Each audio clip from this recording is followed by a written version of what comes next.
Morning to you. It's reported the government is determined to push ahead with vaccines for 12 to 15-year-olds, despite advisors recommending against it. The JCVI, the government's vaccination advisors, concluded that the benefit to children's health is only marginal. Now, the UK's 4 chief medical officers will consider further evidence before handing over to ministers for that final decision. Our political correspondent, Kate McCann, reports. We're used to seeing people queuing at vaccine centres like this, but could we soon be seeing children waiting in line too? The scientists who advise the government on vaccinations don't think so, but ministers have asked medical experts to look again. Their focus will be on the impact to wider society, which some believe is the priority. The JCVI considers the risk-benefit of the vaccine alone for that age group alone. The broader societal and broader community aspects of the question, I think, will be considered by the chief medical officer and the health minister, and appropriate decisions taken. But the Joint Committee on Vaccines and Immunisation, which only looked at health benefits, said the picture is very finely balanced and that benefits to the rest of society are highly uncertain, given our current understanding of the impact of vaccination on transmission in the short and medium term. Others argue that long COVID is a good enough reason alone to be vaccinating the young. 11,000 children have had long COVID for more than a year. And that's not trivial, having 11,000 children develop persistent disease for more than a year. And you can talk about the hypothetical future harms of vaccines. Very few vaccines have long-term effects shown after 3 to 4 months. And myocarditis, which is the only complication that has been found so far, is very, very rare at a rate of about 30 to 40 per million and happens in the first week. So there's no reason to think that there are long-term effects. We know there are long-term effects from COVID, though, and we know they can be severe in many children. So the direct benefit to children far outweighs the risk. Alongside the row over science, there are big moral questions too, which parents will have to grapple with. We need to start vaccinating the rest of the world, and I think that's more important at the moment. I just feel like everyone should be vaccinated. I just feel like it's the best way forward, that's it, yeah. I'm fully vaccinated, I feel safer. If I had children, I'd want them to be vaccinated. The decision is now in the hands of scientists, who are expected to report back next week. But will parents, watching the divide growing over whether vaccinating children is right or wrong, be willing to support it when it comes? Kate McCann, Sky News. Well, let's have a look at the latest COVID figures for you. And there have been a further 42,076 new cases in the last 24 hours. More than 121 people have died after contracting COVID in the last 24-hour period. That takes the number of people who've died within 28 days of a positive test to 133,041. Look at the vaccines then, and more than 40,000 first doses have been given, nearly 120,000 second doses. More than 43 million people are now fully vaccinated. Now, the number of people killed by Hurricane, now Storm Ida, has reached at least 64. It's officially the 5th strongest storm to ever hit the US mainland. It brought up to 10 inches of rain, with most places in its track getting up to twice the average month's rainfall in just one night. And so far, estimates put the total cost of the damage at $50 billion and rising. Our US correspondent Mark Stone sent this report from Manville in New Jersey, which suffered the worst death toll. It's taken 24 hours for the floods around Manville to recede. At first glance, a place like this doesn't look too bad, but it's deceptive. The mud is the only sign that all this was meters underwater. Physically, financially, psychologically, this extreme weather is testing communities and families. Like the Shahs, their home and their business destroyed. That's my limo business car. That's my limo business. You can see it has the New York plates on it. And I couldn't do anything about it because it was almost like 4 feet water by the cars. We were just stuck in Strand here. We couldn't able to see that window yesterday. What, that window up there? Yeah. The water was that high? Yeah. You go inside, you'll see 4 feet water inside. We're standing like 15 feet down right now. After you. It's young Maweed Shah who wants to show us inside. It's like all trash everywhere. You can see the sofas, everything. The family only moved here 8 months ago, and now it's all gone. As you'd expect, the small town spirit here is strong. I feel that we have a responsibility as a community, and if one is better than the other, no one can be better than other if you see another person being affected. So I just realized the Walmart was closed, so I stopped in Edison and fill up the car with water. Our family friend, the mother and her daughter, the house completely to the roof, submerged, devastated. Wow. Everything. I mean, between all the explosions, I mean, I even felt my own house shake. Explosions? Yeah, there was a couple house explosions. Sure enough, around the corner, 2 of a number of houses that were levelled. The floods caused electric and gas explosions. Thankfully, everyone here evacuated. This small New Jersey community was right underneath Ida as it swept north, dumping record rains as it went. Every house, block after block, was flooded. Up the road is Macaro's Ironworks. Family run for 2 generations, a fencing company that's now ruined. The whole business, everybody. We got over 80 employees over here, you know? So, I don't know, just devastated. Is anything salvageable? No, just memories, that's it. That's all you're going to save now. Inside, it's obvious that they will have to start again. Everybody work, it's all family. 5 out of 6 in a family, 5 people work over here. But as you say, you built it up once, you can do it again. We can do it again, that's right. We'll do it again. We're going to do it again, yeah. Well, I wish you good luck. Okay, thank you. Back outside the Shah's house, Maweed wanted the final word. I feel very sad for my grandparents. I really wish I can buy them a new one, but I don't have any money. Mark Stone, Sky News in New Jersey. Some flu vaccinations will have to be postponed because of delays in vaccine supplies to GPs. Seqirus, the majority supplier of influenza vaccines in the UK, says that because of unforeseen delays with road freight, it's had to tell all GP practices of a delay to their scheduled deliveries between 1 and 2 weeks. It means flu vaccination clinics will have to be replanned. Huge queues built up at immigration at Heathrow as a result of COVID checks at customs, with staff needing to hand out refreshments as people waited. The Home Office said protecting the safety and health of the public is its priority, though it is trying to roll out more e-gates. President Biden has signed an executive order directing the FBI to declassify documents relating to the 9/11 terrorist attacks. It's seen as a supportive gesture towards victims' families who've long sought the records in the hope of implicating the Saudi government. There was celebratory gunfire in Kabul overnight as the Taliban claimed to have captured the last area of Afghanistan not under militant control.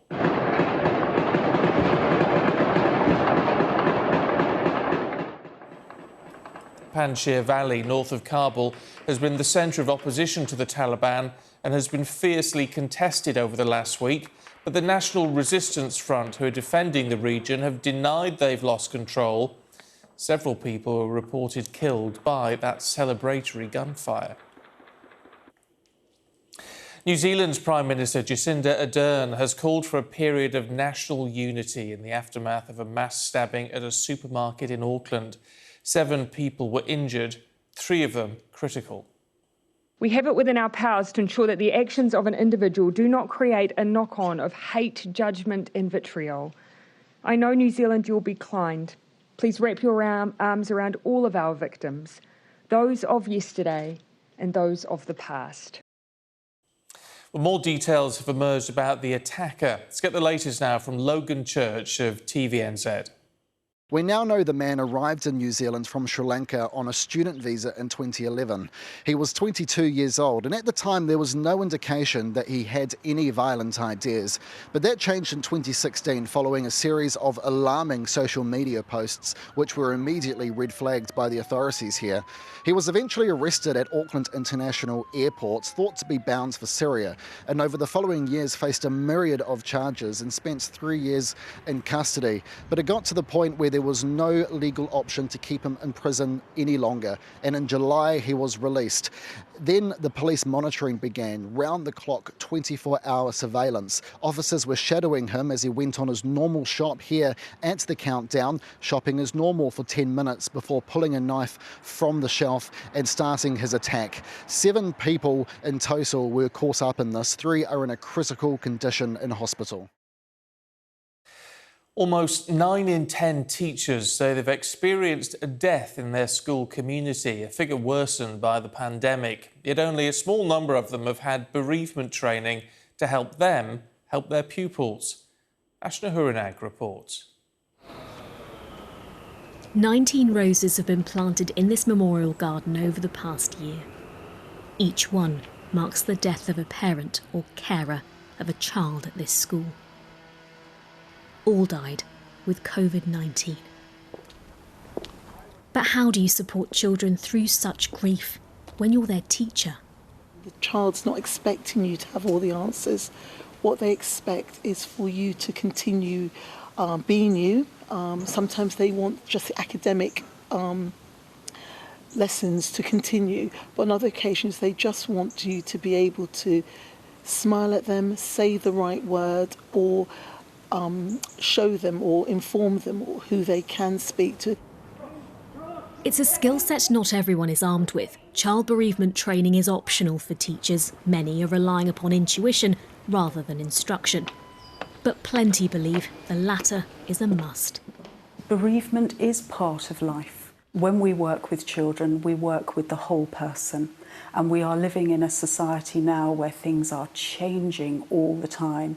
And schools increasingly are having to become, a holistic support service for children and for parents. Was there a particular aspect that you wanted to learn first?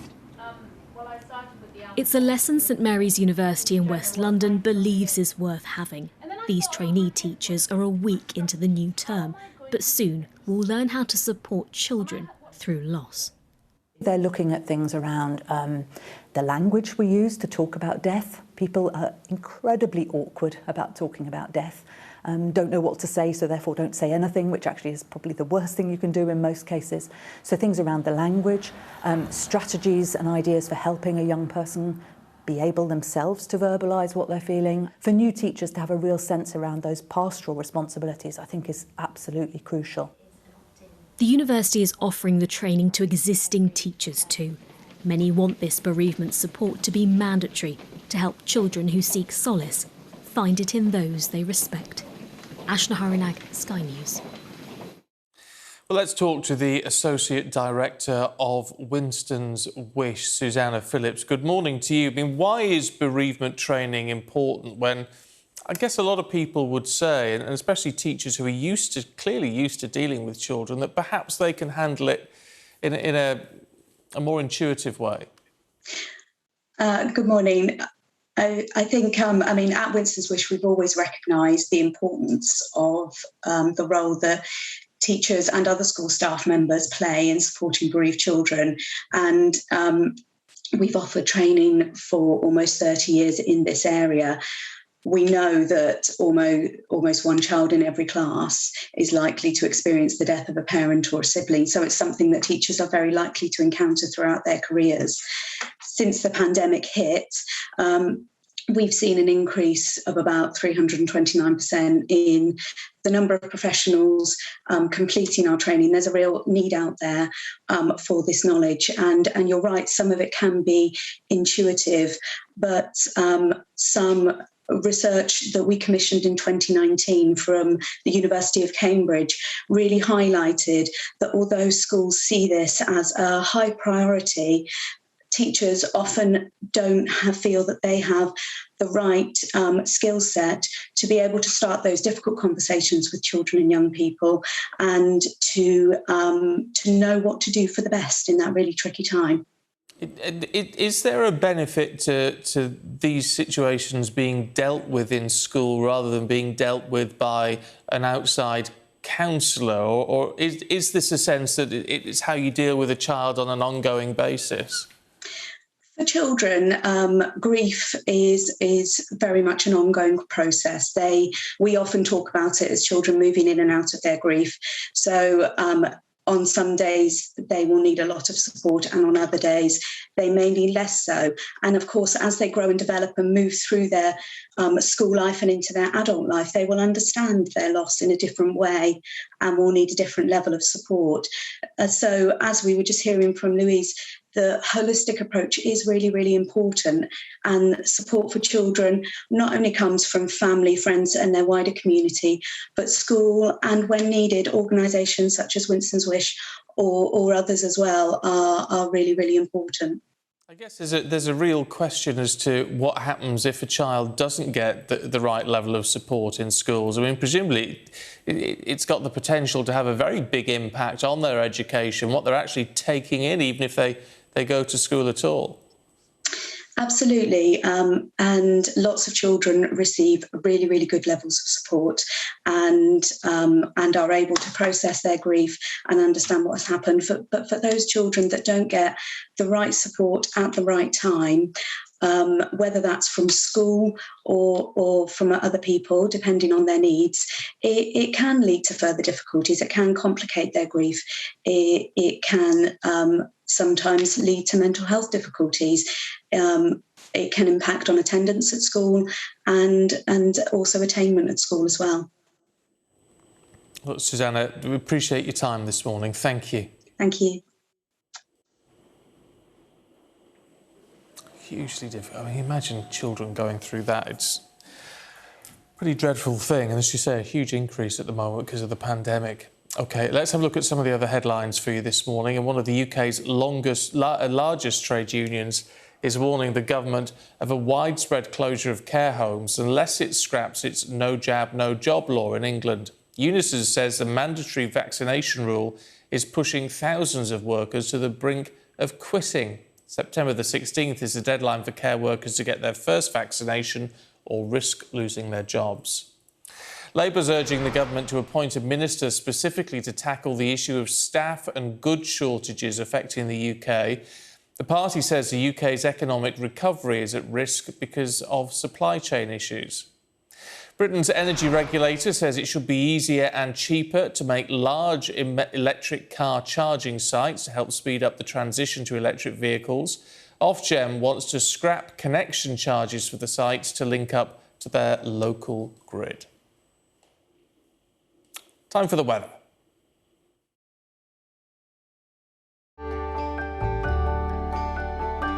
Look forward to brighter skies. The weather, sponsored by Qatar Airways.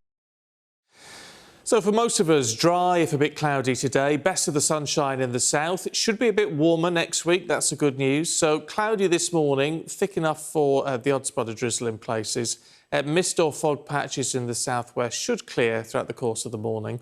The low cloud will thin and break to reveal some sunny skies. Best of the warm sunshine in the south. And there's a better chance of breaks in the cloud for North Sea coasts compared to what we've seen over recent days. The weather, sponsored by Qatar Airways. So the Paralympics is on its penultimate day in Tokyo, and Paralympics GB have done amazingly well. The medal tally tops 100. So an event at the Olympic Park in London is marking Britain's success and highlighting the need for long-term action for disabled people. Well, Enda Brady is at the Olympic Park for us this morning. What's going on, Enda?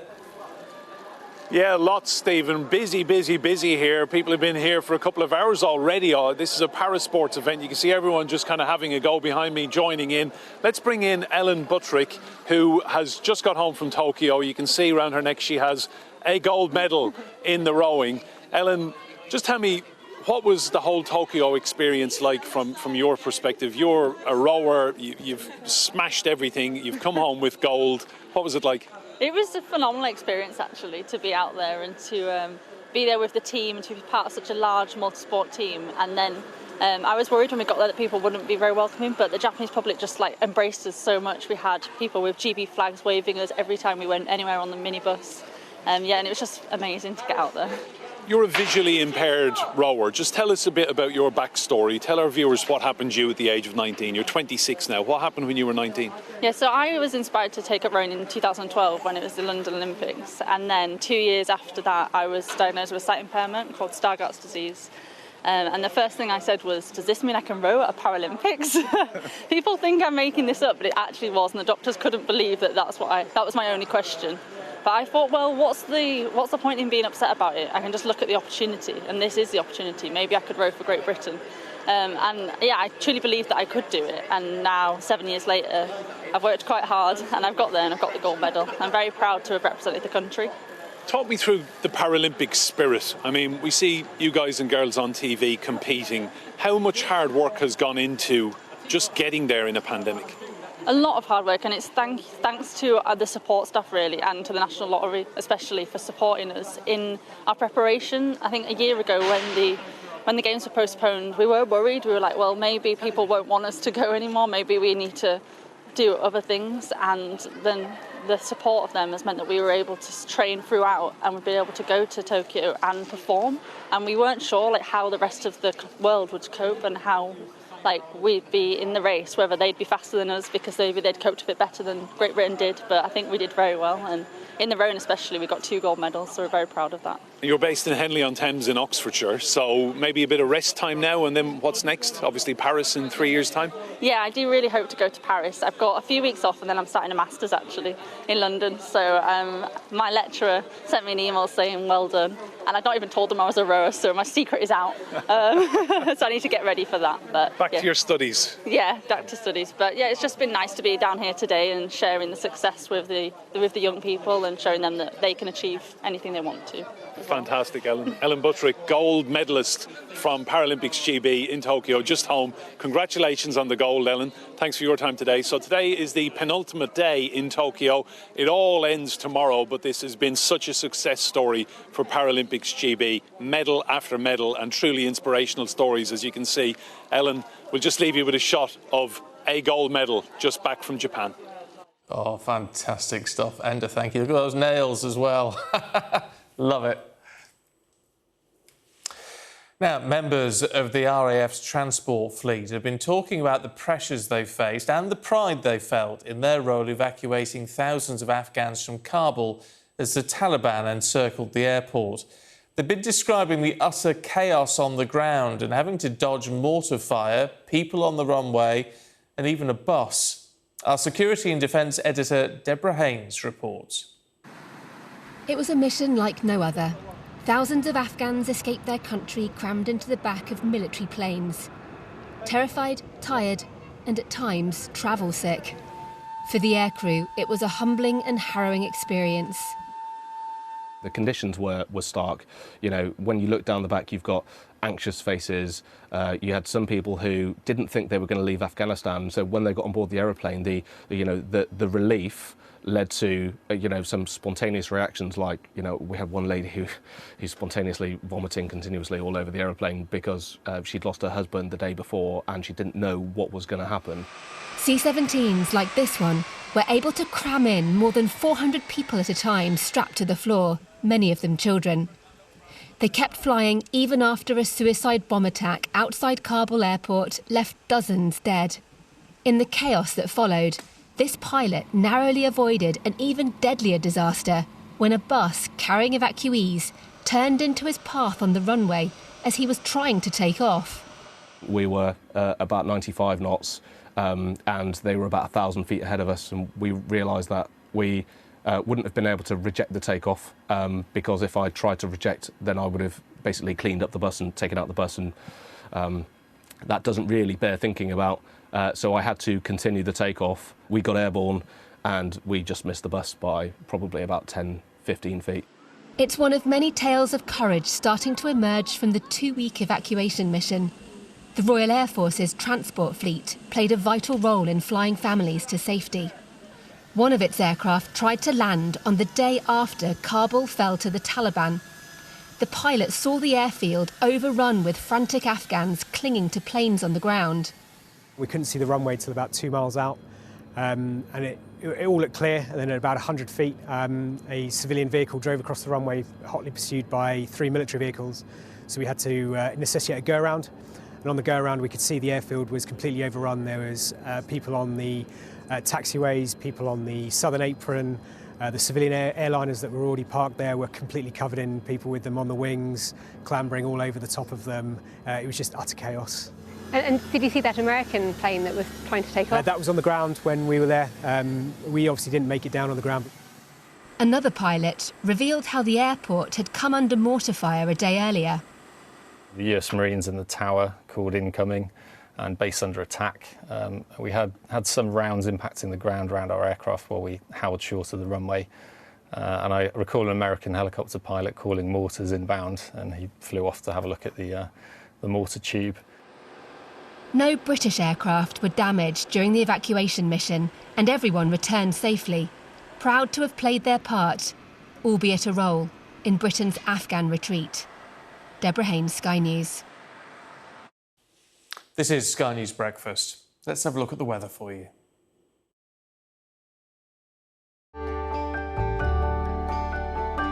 Look forward to brighter skies. The weather, sponsored by Qatar Airways. Well, most places dry, if a little bit cloudy today. Best of the sunshine in the south. Will be a bit warmer as the week progresses. So a cloudy start this morning, thick enough for a bit of drizzle in places. Any sort of mist or fog patches in the southwest should clear as the morning moves on. The low cloud will thin and break to reveal some sunny skies. Best of the warm sunshine in the south and a better chance of breaks in the cloud with the North Sea coast compared to recent days. Some scattered light showers may develop over parts of Ireland, but it should be dry just about elsewhere. The weather, sponsored by Qatar Airways. Time for the papers then this morning with the journalist Badisha and the entrepreneur Kate Hardcastle. Morning again, you two. Let's kick off, Badisha, with the front of The Guardian. Should we be looking about the situation in Afghanistan and particularly the impact on women and girls? Yes, this is a shocking new report direct from Kabul. Shocking but not surprising at all. So despite the Taliban saying that they're going to respect the rights of women and girls, does anyone really believe that? Does a leopard change its spots? We know from this report that there have already been bank tellers ordered out of their jobs. Women protesters have been ordered back off the streets. They lost their jobs 2 weeks ago. Women have already been stopped on the street for not having a male guardian with them. The Taliban have said that, we're going to respect women's and girls' rights, but within a framework that we're going to define, that they, of course, have not defined. They said that women should basically stay at home, stay off the streets, stay out of work and education, and they're citing security reasons. Now, the rule of the Taliban is very much within common memory. They ruled in the 90s repressively, misogynistically, oppressively, and they used exactly the same excuses then as well. Women and girls can't be educated or work for security reasons, but don't worry, little ladies, you're going to get your rights eventually. And of course, that turned out to be rubbish. So the idea that they have seized power so shockingly, so quickly, and really without a huge amount of resistance, within the last 2 to 3 weeks, I remember us talking about this just 7 days ago, and they're coming in with all sorts of claims and excuses. I don't think anyone in the international community really believes them or trusts them at all. The problem is that if they are the ruling government, even though they've gained that power by force, all the other world governments have to have them at the table, have to listen to them, and have to be seen to be trying to enact some kind of diplomacy with them in some kind of good faith. But of course, that faith and confidence is very thin on the ground because of the very recent evidence of what we've seen that they do towards women and girls, but towards the populace generally. Now, in that report, The Guardian have seen a list of stipulations that the Taliban have proposed for women and girls in public life. And of course, no surprise, it is an extremely stringent set of rules advising extreme and probably impossible segregation between the sexes. Yeah, you understand why the Foreign Secretary yesterday was calling for countries like Pakistan to try to moderate the behaviour, but it's going to be a long process. To the Independent, Kate, looking at supply shortages hitting, of all places, IKEA. Do you know what, Stephen? I actually started to write down everything that we have seen a shortage in over the past few weeks that I've been covering for obviously yourselves and other stations, and it actually turned into the Only Fools and Horses theme tune. You ready? Yeah. Milkshakes, chicken steaks, garden sheds and spooners beer, kids, toys, mattresses, sausage rolls and breakfast muffs. I reckon I've done it. You have, pretty much. It's literally, that's my courageous there, everything because of this perfect storm. We've seen an increase in demand in certain products. We have got a shortage of drivers and workforces. We know that there's a Brexit element to that. We also know the sustainability element to it as well. And we've got shortages, genuine shortages. For instance, when we think about the garden sheds, that's linked to the timber crisis, which has been born out of, yes, again, shortages in terms of workforces and pandemics, but also the environmental issues where we've seen the timber growth not fully hit capacity this time to meet that surge in demand. And we know that IKEA certainly has been hit with shortages for over 12 months on certain products because many of us have been trying to rejuvenate the home and create new spaces, working spaces, as many of us take to working from home more. So it is going to be a challenge because September to December is a natural golden quarter. It's a period where we do tend to upspend on a lot of areas. And I think that we're going to have to live with and understand that this is going to be part of the system until these organisations can right themselves and steady themselves, which is going to be down to a lot of elements. The work situation improving, finding the people to take the jobs, but also to try and look at supply chain issues and how they can use other supplies. Do we need a minister to look after this, as Labour were calling for? I think genuinely we just need somebody who is overseeing consumerism in general for the government. OK. To the Financial Times, Pradisha, looking at Apple and plans to safeguard children on their devices. Yeah, you might remember about a month ago, Apple announced with a huge amount of fanfare that they were going to introduce a new form of software to iPhones which could automatically detect images of child sexual abuse and other sexual abuse images based on what they, working with all the security forces and the police internationally, know to be indicators of that kind of abuse. Now, that doesn't mean that there are going to be human moderators actually looking at all of this material. They said that this was a security feature. This is going to protect victims of these forms of extremely horrific abuse. But of course, even as I say that, you can immediately imagine the protests that would come from civil society, civil rights, privacy campaigners. What they're saying is that this isn't safe at all. Their issue is not, of course, with images of child sex abuse. It was saying, well, hang on, actually what Apple is saying is we have this new form of technology which is really about going into the photo gallery of pretty much every iPhone, every smartphone, every device that you have, and automatically scrolling through that stuff. Anything you want to upload, download, save on the cloud, whatever it is, we have eyes on it. And campaigners are saying that repressive regimes can use this. They can use it against sexual gender orientation minorities, activists, dissidents, anyone who is protesting or demonstrating. So it goes well beyond the issue of child sexual abuse. And it goes into the question of how much do you want these tech companies to see of what's on your hard drive, your software, what you're sharing with your friends and family, what you're downloading. If you want to download a picture of your favorite pop star, well, in some situations that might be seen as an indecent image. It's very difficult. It's a very difficult one, but clearly something needs to be done to protect children in all of this. How you find the balance, I just don't know. We're trying to encourage people to get back to work, Kate. The FT says we need incentives. And they're suggesting that different workplaces are coming up with different ideas. Yoga might be the thing that pulls you back to the office, or indeed a DJ playing for your return to work. Cash tends to work for most people, I think. I think we've also got to understand that there is a balancing act here for everyone that will feel the benefit and the smaller businesses that will feel the benefit for return to office, because obviously there is a micro environment of sandwich shops and coffee shops and everything else that will bolster when people do get back to those offices. I think there are people that have made genuine life changes here. For instance, I'm going to talk as a parent, parents' responsibility to drop off, pick up children at certain times of day, which can cause chaos if you work in more traditional office hours. So I think people are going to be looking back to the employees and say, well, we've had a taste of flexible working. We've proven that we've kept the organisations going. How can we create an environment where there is balance in all of that? And I think that's what we're going to see as the catalyst to this shift. It's going to be a shift towards not a not return to work, but genuinely a time where we have more balance and flexibility in roles. And I sincerely think that would be a great thing. I actually do endorse organisations that trial in the 4 and 4.5 day week as well, to see if we can get better balance in there. Yeah, and if you never know, it could increase productivity, which is a win-win. Let's have a look at the Times, please, Badisha. Why, if you're watching this in bed this morning, you shouldn't be getting a wash.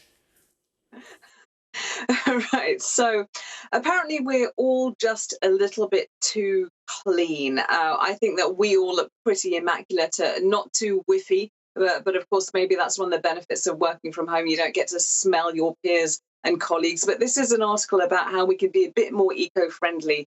And apparently if we just use a bit less water, we're going to save the planet a bit more. So they are suggesting that you only wash your towels once every 2 weeks. You have shorter showers. You just wash less generally. You make sure the tap doesn't run when you're brushing your teeth. But it also cites a couple of interesting examples. The Hollywood actress Drew Barrymore, for example, doesn't bathe her children at weekends. So they get 5 out of 7, nice and clean. Saturday and Sunday, they can get as grubby as they like, but I'm sure they smell Hollywood, Los Angeles, peachy at all other times. So basically, if you're naturally a little bit squiffy, don't like to get under the shower head, don't worry about it. You're doing good things for the planet. Are you? Are you? Can we just have a look back at that front page again? Just because, what do you make of this, Kate? We're a similar age. It's Jackie Weaver dressed as Wonder Woman. She's brilliant, isn't she? She's really taken that parish council berating and she's made it work for her. I mean, she must be laughing at that situation. She was put under incredible pressure and it has become a global sensation. I love it. It's